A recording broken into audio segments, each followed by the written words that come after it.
Thermodynamics में work of expansion in adiabatic reversible processes पढ़ेंगे। यानी कि हमारा प्रोसेस कैसा है, आइसोथर्मल और एडियाबेटिक अगर है तो उसमें कितना प्रसार कार्य किया जाएगा। तो हमें पता है कि dW जो है वो किसके बराबर होता है, माइनस PdV के बराबर होता है। अब अगर हमारे पास जो इनिशियल वॉल्यूम V1 है और फाइनल वॉल्यूम V2 है, तो जो कार्य किया जाएगा वो हम W कैसे कैलकुलेट कर सकते हैं, अगर हम इसका इंटीग्रल कर लें V1 और V2 लिमिट में। अब बच्चों हमें पता है कि आइडियल कंडीशन तो कहती है कि PV is equal to constant, जबकि एडियाबेटिक कंडीशन क्या कहती है, PV gamma is equal to constant. तो हम PV गामा को क्या बोल देते हैं, K के बराबर, और हमारा P क्या आ जाएगा, KB बटा गामा। तो यहाँ पर हमने W को किसके बराबर लिख लिया, माइनस P की जगह क्या लिख लिया, KB गामा इंटू DV, और लिमिट V1 और V2 में हम इसको कैलकुलेट करते हैं। अब आपको पता है कि हमने P का वैल्यू इधर पुट कर दिया, तो अब हमको इसका इंटीग्रल करना है। तो इसमें आप K तो कांस्टेंट है तो उसको आप बाहर भी निकाल सकते हैं, और हमको V माइनस गामा DV इसका इंटीग्रल निकालना है। अब हमारे जो फॉर्मूला होता है xn इंटीग्रल dx का, वो क्या होता है, x n+1 अपॉन n+1। तो इस फॉर्मूले को अगर हम यूज करते हैं तो हमारे पास W किसके बराबर आ जाता है, K, और ये हमारा क्या है, V minus gamma +1 upon minus gamma +1, और साथ में आपका V1 टू V2।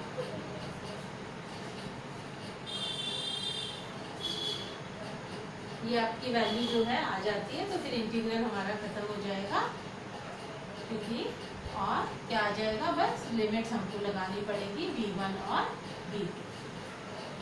तो हमारे पास W किसके बराबर आ गया, K इंटू, अब बच्चों यहाँ पे जो C लैम्डा है वो क्या है आपका, CP बटा CV। लैम्डा का मान क्या है, CP by CV which is greater than 1। तो इसकी वैल्यू किस में आएगी, इसकी वैल्यू जो है वो माइनस में आएगी, और यहाँ पे हमारा माइनस चल रहा है तो माइनस माइनस क्या हो जाएगा, प्लस हो जाएगा, और यहाँ पे हमारी वैल्यू क्या आ जाएगी। अब हम लिमिट्स को भी पुट कर रहे हैं, तो K V2, अब इसको माइनस गामा +1 को 1 माइनस गामा भी लिख सकते हैं, माइनस K V1 लिमिट्स हम पुट कर रहे हैं, और 1 माइनस गामा, और नीचे आपका जो है 1 बाय, ये आपका हमने लिख दिया, इसमें हमने लिमिट्स पुट कर दी V2 माइनस V1, और नीचे आपका 1 माइनस गामा है।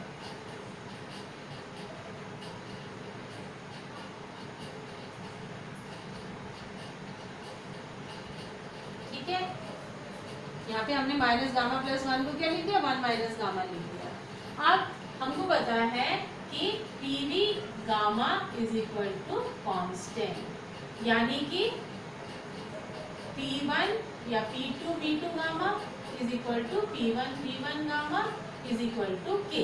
तो यहाँ पर हम K की जगह क्या लिख सकते हैं, आपका 1 माइनस गामा, और यहाँ पर P2 V2 V2 और gamma 1 minus gamma, minus K P, K की जगह क्या लिख रहे हैं हम, P1 V1 गामा, और फिर आपका V1 1 माइनस गामा, ये वैल्यू आ गई। अब यहाँ पर अगर हम इसको जोड़ते हैं तो ये क्या आ गया, V2 गामा +1 माइनस गामा। इसी तरह से P1 V1 gamma +1 minus gamma, और 1/1 माइनस गामा आपका चल रहा है साथ में। तो बच्चों आपका क्या रिजल्ट आ जाएगा, 1 माइनस गामा, यहाँ पे गामा गामा कट जाएंगे तो अंदर हमारे पास आ गया P2 V2 minus P1 V1। अब आगे अब P1 V1 जो है वो किसके बराबर है, PV is equal to nRT के बराबर है। तो इसकी जगह हम क्या लिख सकते हैं, PV की जगह क्या लिख सकते हैं, nRT2 माइनस nRT1 लिख सकते हैं।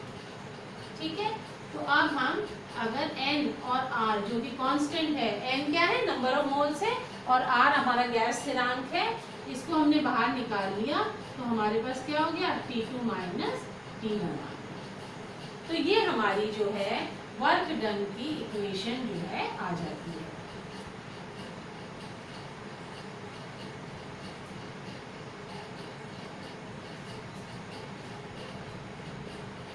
अब बच्चों आगे हम देखेंगे कि इसके अंदर हमारे पास जो टर्म्स है वो क्या क्या आ रही है, n number of moles, r gas स्थिरांक और गामा। तो गामा हमारा Cp बाय Cv के बराबर होता है, और r का मान हम किसके, Cp माइनस Cv हमने पहले पढ़ा था, हमेशा Cp ग्रेटर देन Cv है और उनका अंतर जो है वो r होता है। तो हम r का मान रख दें और गामा का मान हमें पता है Cp बटा Cv, इन दोनों को मान को हम पुट कर देंगे तो हमारा n into r is Cp minus Cv, साथ में T2 माइनस T1 है आपका, और 1 माइनस Cp बाय Cv। अब बच्चों इसको हम कैलकुलेट करेंगे तो आपका ये Cv माइनस Cp, यहाँ पे अगर n ही रहने दो, Cp माइनस Cv और T2 माइनस T1, और यहाँ का जो Cv है वो नीचे का यहाँ हम लिख सकते हैं। तो जब हम इसको काटेंगे तो ये -1 हो जाएगा, तो हमारा माइनस n क्या बच गया, Cv T2 माइनस T1 बच गया। ठीक है, तो ये हमारा, अगर हम किसके टर्म्स में देख रहे हैं वर्क डन, Cv के टर्म्स में हमारा, यानी कि कांस्टेंट वॉल्यूम पे जो हीट है वो उसमें हम ले रहे हैं, तो ये इसका मान आ जाता है। अब अगर हम देखें कि भाई हमारी इंटरनल एनर्जी और एंथैल्पी के मान क्या होंगे, तो वो कैसे निकालेंगे बताइए आप। अगर आपने पहले लेक्चर्स नहीं देखे हैं तो उनको आप एक बार देख लीजिए, ताकि आपको रिवाइज हो जाएगा, फिर आपको ये बहुत अच्छे से समझ में आ जाएगा। अब बच्चों हमने पता है, हमको फर्स्ट लॉ ऑफ थर्मोडायनेमिक्स क्या कहता है, W प्लस डेल E। ये हमारा फर्स्ट लॉ ऑफ थर्मोडायनेमिक्स कहता है। पहला जो नियम है थर्मोडायनेमिक्स का, ऊष्मागतिकी का, वो कहता है कि जो हीट है वो किसमें काम आती है, कार्य करने में और इंटरनल एनर्जी चेंज में, इंक्रीज इन इंटरनल एनर्जी। तो बच्चों यहाँ पर अब हमको क्या करना है, हमारा Q तो 0 है, तो यानी कि W प्लस डेल E बराबर 0 हो गया, तो W is equal to minus delta E,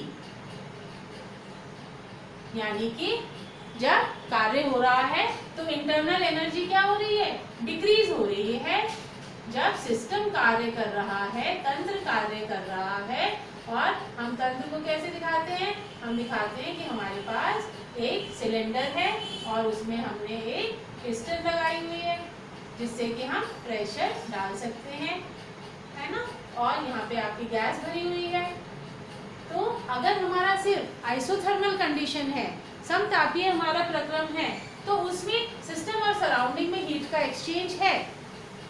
पर अगर हमारा एडियाबेटिक प्रोसेस है साथ में, आइसोथर्मल नहीं है, अब हम किसको पढ़ रहे हैं, एडियाबेटिक उत्क्रमणीय प्रक्रम को देख रहे हैं, तो यहाँ पर हमारा बाहर से हमने क्या कर दिया, इसको इंसुलेट कर दिया, यानी कि बाहर से हमारे पास अब कोई हीट का एक्सचेंज नहीं हो रहा है, यानी कि बाहर से हमें कोई हीट नहीं मिल रही है। तो जो कार्य कर रहा है वो तंत्र कैसे कर रहा है, जो अंदर इंटरनल एनर्जी थी, उस इंटरनल एनर्जी के साथ ही, मतलब बस जो काम में आ रही है, इंटरनल एनर्जी काम में आ रही है, और बाहर से कोई हीट जो है हमको मदद नहीं कर रही है। तो यहाँ पे हम क्या देख रहे हैं कि इंटरनल एनर्जी एडियाबेटिक जो आपका रुदोष्म प्रक्रम है, जिसमें बाहर से कोई विनिमय नहीं हो रहा है, वहाँ पे केवल एनर्जी जो है, इंटरनल एनर्जी काम आएगी कार्य करने में, और वो डिक्रीज हो जाएगी। तो इस तरह से अब हम ये हमारी इक्वेशन देखें तो W किसके बराबर हो जाएगा, डेल E किसके बराबर हो जाएगी, क्योंकि W equal to minus del E, तो ये प्लस में आ जाएगा आपका, और NCV T2 माइनस T1 हो जाएगा। ठीक है। अब इसी तरह से अगर हम एंथैल्पी निकालते हैं तो वो क्या हो गया, NCP T2 माइनस T1। तो ये हमारे जो हैं हमने इक्वेशंस देखी कि अगर हमारा प्रोसेस उत्क्रमणीय भी है, रिवर्सिबल भी है और एडियाबेटिक भी है, रुदोष्म भी है, तो उस केस में W NC minus NCV T2 minus T1 के बराबर होगा, internal energy NCV T2 minus T1 और enthalpy NCP T2 minus T1 के बराबर होगी। अब बच्चों आगे हमको देखना है कि ये तो हमने मान निकाल लिए कि किस प्रकार से अगर हमारा एडियाबेटिक कंडीशन है तो उसमें कार्य कितना होगा, प्रसार कार्य, उसमें ऊर्जा का मान क्या आएगा, इंटरनल एनर्जी का मान क्या आएगा, एंथैल्पी का क्या मान आएगा। अब अगर हम डिफरेंस देखें कि भाई अगर हमारा प्रोसेस जो है वो कैसा है, आइसोथर्मल है, समतापीय है, और दूसरा हमारा प्रोसेस एडियाबेटिक है, तो इन दोनों में क्या अंतर आएगा, अब हम इसके बारे में पढ़ते हैं। तो बच्चों आपको पता है कि आइसोथर्मल प्रोसेस में हम टेम्परेचर कांस्टेंट रखते हैं, और एडियाबेटिक प्रोसेस जब है तब उसमें जो है आपका Q इज इक्वल टू 0। तो अगर हम इन दोनों के समझाने के लिए एक ग्राफ बनाते हैं, किसके बीच में, प्रेशर के बीच में और वॉल्यूम के बीच में, तो हम देखते हैं कि इस प्रकार से हमको ग्राफ मिलेगा। यहाँ पर जो है Q जो है वो 0 है, ये आपका एडियाबेटिक या रुदोष्म प्रोसेस है, ये हमारा आइसोथर्मल प्रोसेस है, जहाँ पे क्या है आपका T कांस्टेंट है। ठीक है। अब अगर हम इस टेम्परेचर, इस प्रेशर के ऊपर हम देखें तो हम देखेंगे कि यहाँ पे वॉल्यूम ये है और यहाँ पे वॉल्यूम ये, दोनों में आयतन में आप परिवर्तन, अंतर देख रहे हैं। तो अब बच्चों हमको देखना है कि ये चेंज क्यों आया, ये जो एडियाबेटिक प्रोसेस का जो वक्र आया, इसमें ढाल अधिक है, स्लोप अधिक है, किसकी तुलना में, आइसोथर्मल प्रोसेस की तुलना में। तो इसका सीधा रीजन है कि जब हम आइसोथर्मल पढ़ते हैं तो बाहर के टेम्परेचर जो हीट अपने को मिल रही है सिस्टम को, और उस हीट से फिर दोनों कार्य हो रहे हैं, वर्क डन भी हो रहा है और इंटरनल एनर्जी भी चेंज हो रही है। पर ये किसमें केस में है, आइसोथर्मल के केस में है। पर अगर हमारा प्रोसेस कैसा है, एडियाबेटिक प्रोसेस है, तो उसमें हीट का कोई एक्सचेंज नहीं है, तो इसका मतलब जो अंदर की इंटरनल एनर्जी है आपकी, वो इंटरनल एनर्जी ही कार्य कर रही है, उसी की मदद से कार्य हो रहा है। इंटरनल एनर्जी की वजह से, इंटरनल एनर्जी की वजह से ही कार्य हो रहा है। तो क्या होगा, वहां पर इंटरनल एनर्जी क्या हो जाएगी, डिक्रीज हो जाएगी। इंटरनल एनर्जी डिक्रीज हो जाएगी तो टेम्परेचर भी क्या हो जाएगा, कम हो जाएगा, और टेम्परेचर कम हो जाएगा तो वॉल्यूम भी कम हो जाएगा। किसकी तुलना में, आइसोथर्मल प्रोसेस की तुलना में। तो हम कहते हैं कि ये जो पीवी वक्र है, आपको पता है पीवी वक्र जो है हमको प्रसार कार्य का जो मान है वो बताता है कि कितना, पहले हमने लेक्चर में बता चुके हैं कि किस प्रकार से हम इसमें कार्य निकालते हैं। और